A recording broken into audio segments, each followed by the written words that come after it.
Hello, fellas. Welcome back to my very short rant on thrillers. They're not thrillers anymore. Please make them thrillers again. I don't feel thrilled. So if you're a fan of thrillers, what I'm saying by thrillers is like murder mysteries and just any mysteries in general. Maybe the mystery was the friend we made all along. Maybe it was your mom. You never know. Anyways, a thing about murder mysteries, it's pretty simple. It's that they're weird.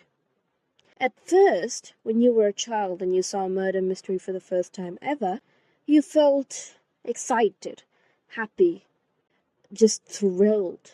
Because you see that, and what you think is, wow, I never thought that could go like that.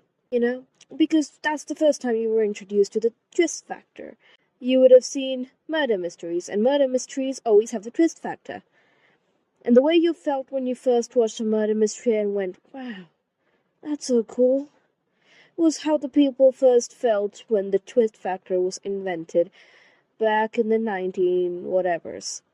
Anyways, you know how those questions go. Like, what could you eat forever? No matter what answer you give, you're gonna get tired of eating it, no matter what. Maybe the alternative is choosing something that you don't like and eating it until you like it. So it's kind of reverse psychology, I guess. But then again, it's forever, so like there's going to be a middle point where you like it a lot. That's going to be the starting point of when you like something, and the choose what you chose was what you wanted to like. You know what I mean?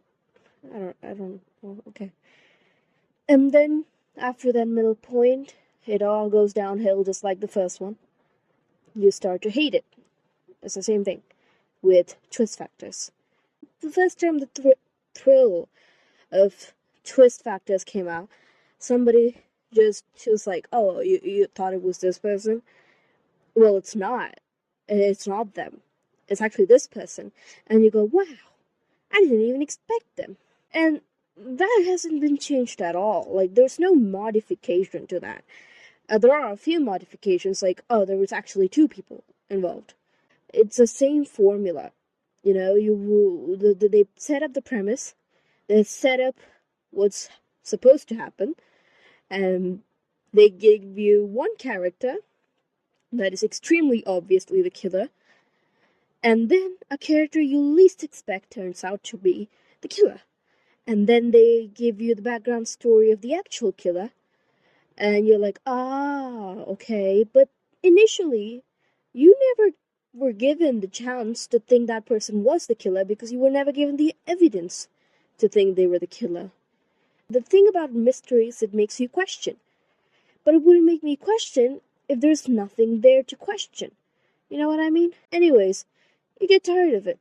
It's obviously you get tired of having the same person be the killer over and over and over again.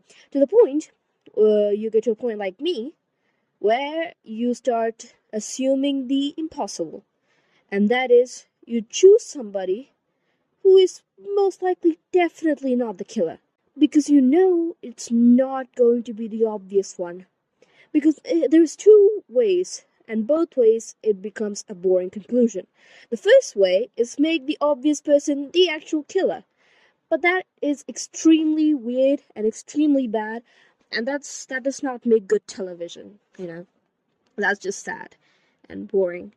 On the other hand, you can do the other route, which is the twist route.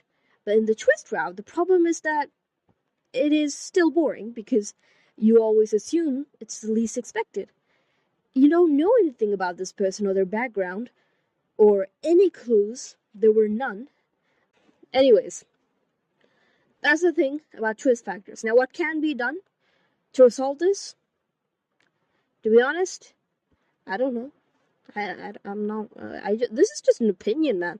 This is something that I genuinely. I don't watch thrillers anymore. That's basically my opinion on it, and share what you think. Bye.